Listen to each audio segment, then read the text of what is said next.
माता, आपका बच्चा ठीक हो जाएगा, आप चिंता मत करिए।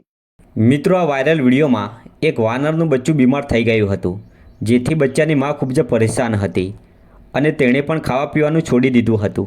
જે બાદ આ ભાઈ વાનર અને તેના બચ્ચાને મદદ કરવા માટે આવ્યો હતો અને જેમ કોઈ માણસને સમજાવે તેમ આ ભાઈ પ્રેમથી આ વાનરને સમજાવી રહ્યો છે. તો જુઓ પૂરો વિડીયો.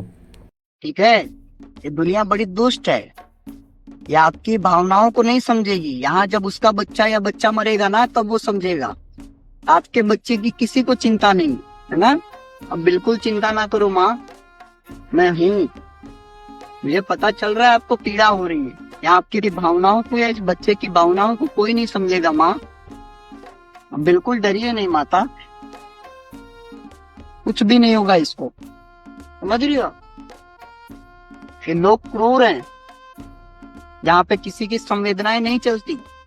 इंसान मात्र स्वार्थ से जीता है।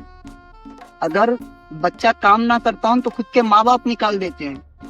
आप तो फिर भी बेजुबान हो। इस प्रकृति को आपसे कोई स्वार्थ नहीं है। अगर आपके स्तनों का दूध लोग पी सकते ना, लोग आपको घर में रखते गाय भैंस की तरह, लेकिन आपका दूध आपका बच्चा पीता। तुम भी चिंता ना कर भाई, मैं हूँ, राम जी हैं आपके साथ।